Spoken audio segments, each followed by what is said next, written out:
Welcome to Bullet Point Battles. In this series, I'm going to share with you my interest in military history and a lifetime hobby of military modelling in miniature.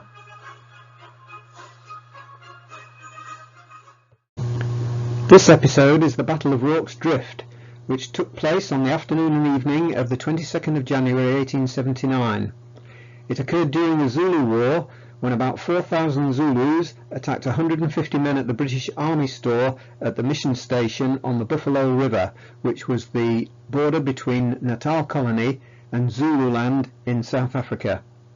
The documentary is as an accurate reconstruction as research will allow. I am trying to make it as historically accurate as miniature modelling will allow. I have based it upon this sketch, which was drawn immediately after the battle by Lieutenant Chard, who was the senior British officer on the day of the battle. In the distance you can see the Oscarburg terraces and the caves which held Zulu riflemen during the battle. I have orientated the aerial shot of the model to align with the plan of the battle. All the defence features are there, and the grey arrows indicate the actual sequence and directions of the Zulu attacks demonstrated. At 3:45, when the Reverends Otto Witt and George Smith arrived back from Shiani Hill with news of the approaching Zulus, the preparations for the defence were already well underway. As soon as Lieutenant Chard knew he was down to only 100 fit men, he realised the perimeter as constructed would be too long to hold indefinitely. He ordered the construction of another improvised wall of biscuit and tinned meat boxes straight across the compound from the end of the store to the north wall of mealie bags. This reduced the perimeter by 2/3 should the need arise. A water barrel had also been filled and located near the two wagons in the defence line. The soldiers had just begun to put the second tier of boxes on this new wall when they heard Hitch shouting the Zulus had arrived. Hitch spots the Zulus when they are about 800 yards from the post and shouts a warning. The Zulus are jogging in silence. This was the Indluyengwe regiment of many hundreds of men, an innumerable swarm according to Surgeon Reynolds, thick as grass to another.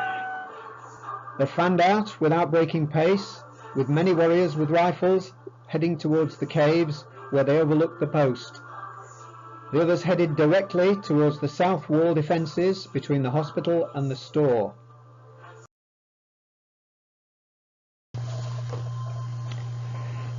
While they were building the barricades, they were probably preoccupied.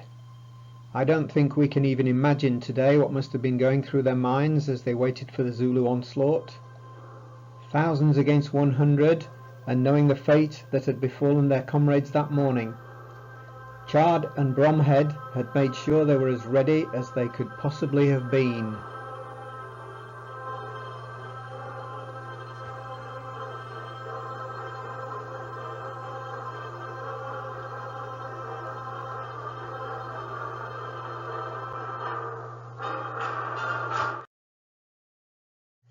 At 4:30, the Indluyengwe approached the south wall without changing pace and moved resolutely towards the defenders. At about 400 yards, the first shots were exchanged, the Zulus firing at Private Hitch on the roof of the store over his head, and the soldiers into the approaching mass of Zulus. The soldiers kept up a relentless fire as the Zulus headed towards the south wall. Many of the warriors with rifles and muskets made for the caves on the Oscarburg terraces. They fired down on the British from there. Such was the rate of fire from the defenders that many Zulus in the lead were felled. This caused the momentum to stall, and the Zulus took cover behind the cookhouse and ovens, went to ground, or veered to their left around the hospital building. The British defenders were able to maintain a disciplined and accurate fire on the Zulus still facing the south wall. The responding fire from the Zulus in the caves either fell short or went high.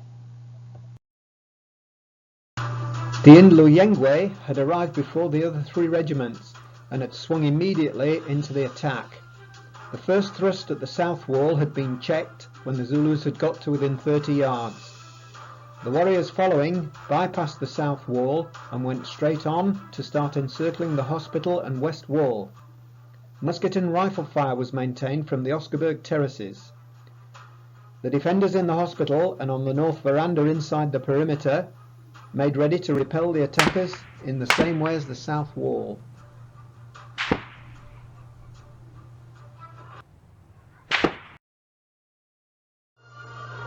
The Zulu momentum had been checked facing the south wall by accurate rifle fire.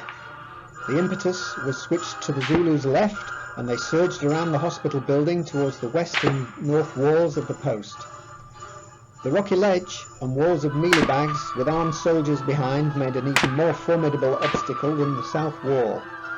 There was no doubting their bravery as they immediately assaulted the defences.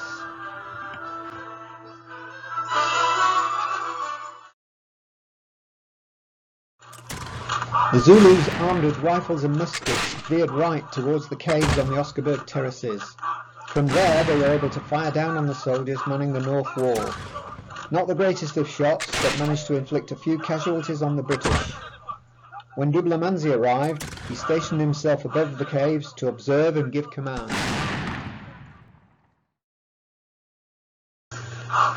At about 4:50, the other 3 Zulu regiments arrived from around the shoulder of Shiani Hill.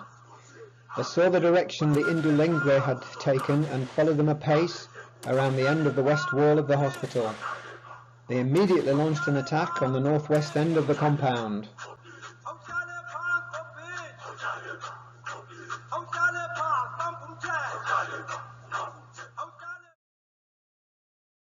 Surgeon Reynolds commented that things were getting nasty, very nasty. Zulus were moving to encircle the post. They had sufficient numbers to do it.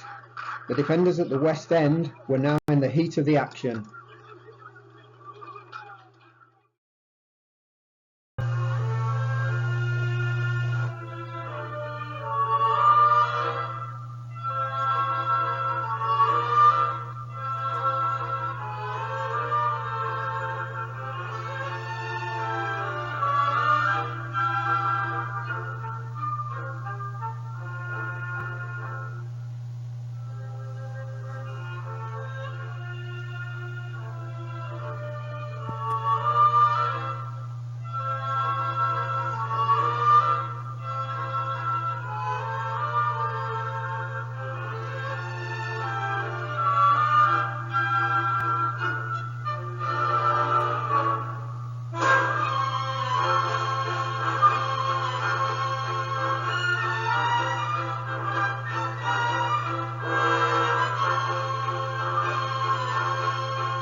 At 5 o'clock, along the south wall, the Zulus had got to the cover of the hospital building. A few had pressed home their attack on the mealie bag and wagon defence line between the hospital and the store. The British line was holding. Between 5:15 and 5:30, the Zulus were assaulting the west wall and using the rocky ledge and stone wall as cover, moving steadily along the north wall. This was the most vulnerable part of the defence, and some Zulus got over. Insufficient numbers of them to overcome the defenders, and they were quickly dispatched. Lieutenants Chard and Bromhead had organised an agile reinforcing section, and along with the 2 of them they engaged Zulus who managed to get over the mealie bags. The Zulu pressure on this part of the wall, however, was mounting. There were so many Zulus on the attack that there was not enough room for them all to get at the barricade. Their sheer numbers meant they had to stream past their fellow combatants to get to their own piece of the perimeter. At this point in the battle, there were a number of British casualties caused by the close-quarter Zulu musket fire rather than their spears. At the western end of the defences, the Zulus had breached the wall and were into the compound. Fighting was now hand to hand.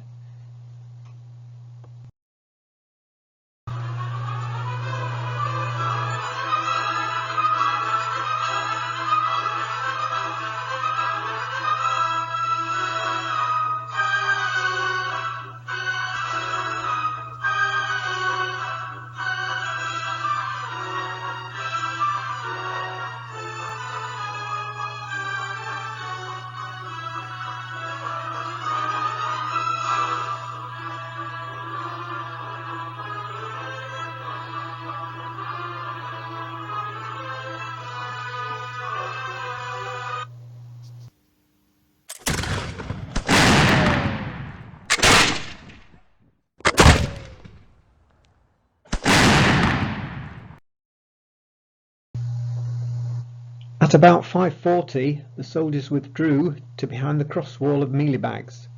Although this shortened the perimeter, the hospital building was now left exposed and vulnerable and almost surrounded by Zulus. At around 6 o'clock, another attack on the mealie bags next to the hospital veranda was repulsed, but Chard realised it was only a matter of time before they were swamped by the Zulus. Chard gave the order to withdraw to the second line of defence behind the biscuit boxes and tinned meat boxes.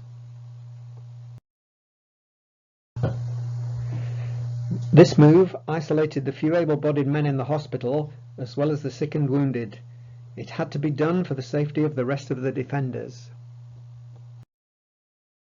The defenders in the hospital were able to keep up a resolute fighting defence and withdrew from each room through holes made in the internal walls to get to the east end of the building. These men were unaware of their predicament and no orders had been given to evacuate. At around 6:30, the Zulus inadvertently gave the occupants of the hospital notice to leave by setting fire to the thatched roof. The fire and smoke essentially forced the defenders out. Most of them were lucky enough to escape through the east window of the hospital and across the open compound.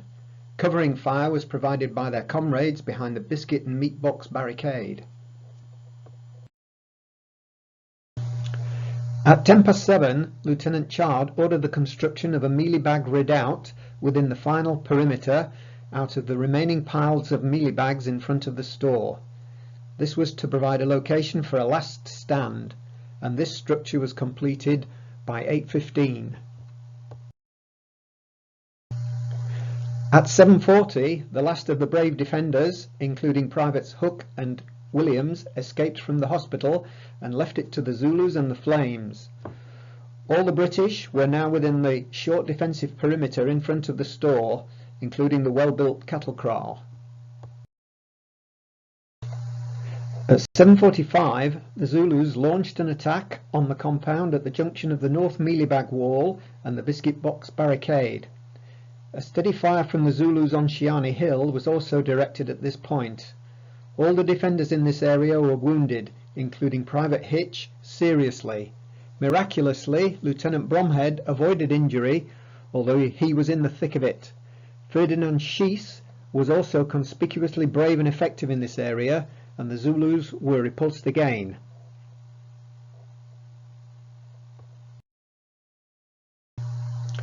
The Zulus were brave and not stupid.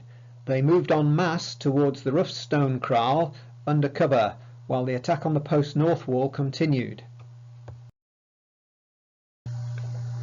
At 8:30, the Zulus assaulted the post from the east side towards the defenders in the well-built stone kraal.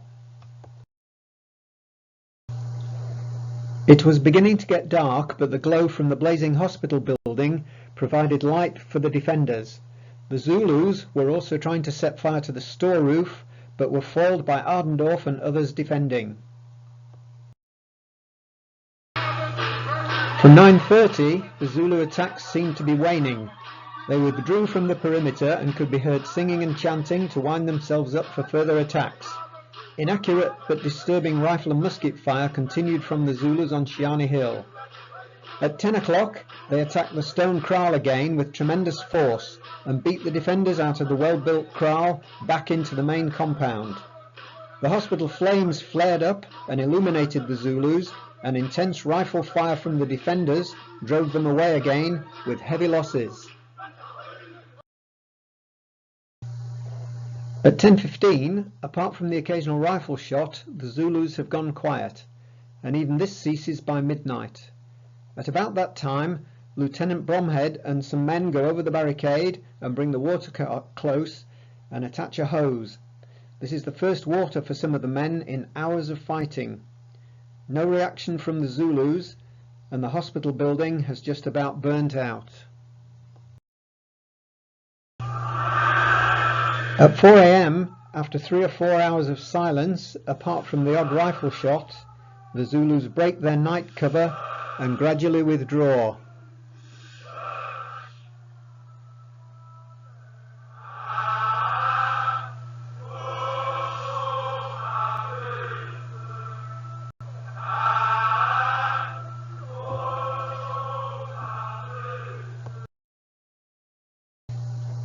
At 7 o'clock in the morning, the defenders' hearts sank again when a large group of Zulus reappeared on the hillside. Lieutenant Chard knew the soldiers had only the ammunition left in their pouches, and there was one box left in the store. They manned their posts again and waited. At 8 o'clock, the Zulus departed because, unseen to the defenders of the mission station, the remains of No. 3 column, led by Lord Chelmsford, was observed returning to Rorke's Drift, so the Zulus headed home. Lieutenant Chard had already ordered the removal of the thatch from the store in case the Zulus returned. At the end of the battle on the morning of the 23rd of January, the total number of casualties of the action on the British side was 17. About 350 fallen Zulus were counted around the battle site, and it was suspected many more succumbed to their wounds later. Of the 20,000 rounds of ammunition, 19,000 had been expended. 11 VCs were awarded to the defenders, the most in any single action in British history.